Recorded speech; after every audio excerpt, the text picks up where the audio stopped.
How surreal is this experience for you being here at Panthers training camp right now? It's real surreal. Something that you, as an athlete, you grow up, hoping that you get an opportunity like this. And, since it's here, man, I'm just trying to take it all in. The day is still young, but what are your expectations for training camp? Just trying to, find my niche with the team. That's pretty much my expectations, trying to find out where I fit in and, help my team win some games. That's the biggest thing right now. That's the expectation. So I'm just looking forward to it. You expect it to be a grind? Oh yeah, training camp's always a grind. You expect it to be a grind, but at the end of the day, you create that bond with your team during this time, and you formulate the things that you need to do to be successful all year at this time. So I'm looking forward to that.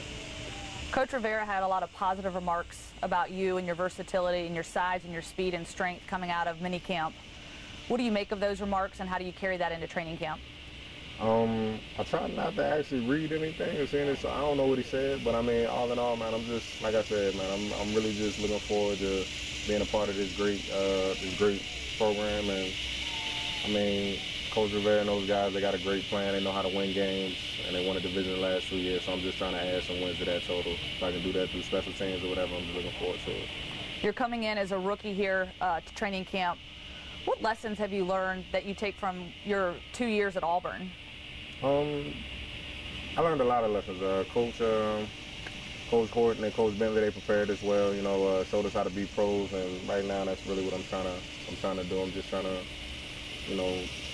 continue the things that they taught us. Film study and all that type of thing, so I can be prepared for my opportunities. A lot of comparisons made between the SEC and the NFL. Do you believe those comparisons are true? Yeah, the SEC is, in my opinion, the best college league, but it's a step up when you get here. It's guys from everywhere, but they can all play. They read everything a lot faster, so it's definitely a difference.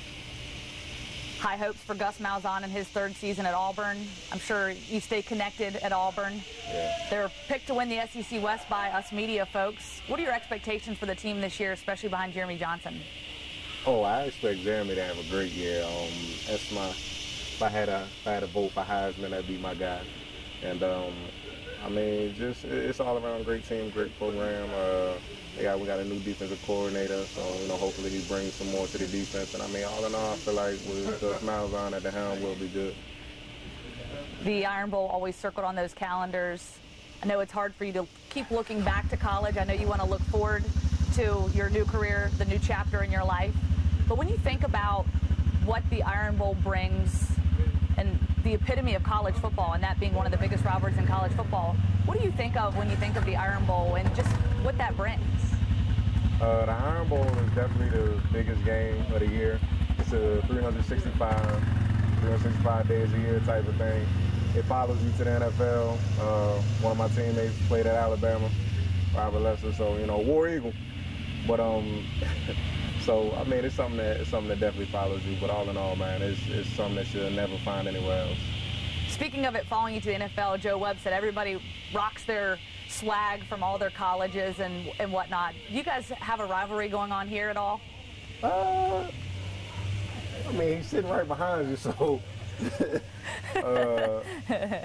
nah. We teammates now, but when college do come up, he knows we got the better school. So. You get to knock elbows with Cam Newton, a guy that understands Auburn. Mm-hmm. Have you had a chance to talk with him and get to know him at all? Oh yeah, I had a chance to talk to him and get to know him.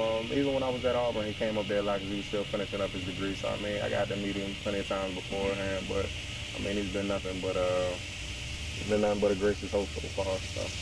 And how confident are you in him to lead this team as a franchise quarterback? I'm very confident in him. He's probably the greatest player to play at Auburn. So look up to a guy like that coming from there. And the things he's been able to accomplish in his years in the league so far, I'm looking forward to seeing him continue to mature and lead the team, where we want to go. In opening this new chapter, what advice have you received from maybe family members, coaches, or friends heading into training camp?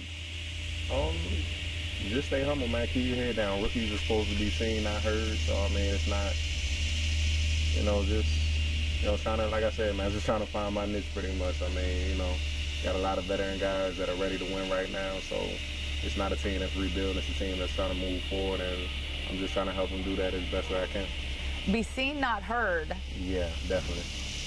How does that translate out here? How do you make yourself heard, and how do you prove to people that this is where you want to be, and you're gonna work your hardest as a rookie to be part of this team and make an impact? I mean, just like you play on the field, the way you carry yourself, at the end of the day, you know, you'll have your time where you're a leader and you're a guy that people look to, you know, hopefully if you produce in the league. But right now, it's just about showing the veterans that you can help them win games, you know, wherever it may be at. Like I said, whether it's on special teams or on the offensive side of the ball, you got to show them that you're willing to help them, you know, reach some of their goals that they have in their career.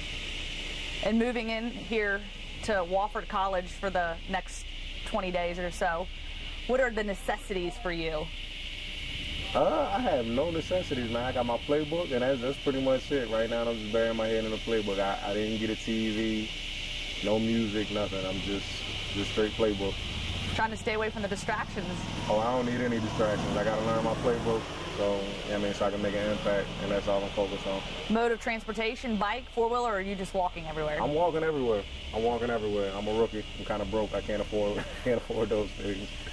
That's being seen, not heard, right? Exactly. What have you done to this point to mentally and physically prepare for this day and for this training camp? I mean, I work out a lot. 3-4 days, you know, working out. Been doing a lot of boxing, a lot of running, you know, just so I can be, you know, in shape and, you know, my conditioning can be right for this opportunity. Because the last thing you want to do is come here out of shape. So that was my biggest focus. But I mean, all in all, just that and studying my playbook, like I said, the two things I've been doing, you know, to be ready for this opportunity. And how excited are you to step out on that field? I'm very excited. I'm very excited. You know, today we don't have pads on, but I'm excited for the day that we do put them on. You know, hopefully I can show some people, you know, some things. What are your rookie duties? I haven't figured them out yet. I heard they're coming though, so I'm not looking forward to those. But I mean, you know, gotta do them. Everybody does. You haven't heard any rumors about what they may be? I heard some rumors. You know, a dinner that's gonna cost you anywhere between $5,000 to $10,000 or something like that. So I mean, we'll see. Ooh. Right? I didn't know you could order that much food, especially for the running back. You'll be drinking water, right? Yeah, you know what? If I'm paying that, you know, I think I'll drink water. Try to keep the tab down a little bit.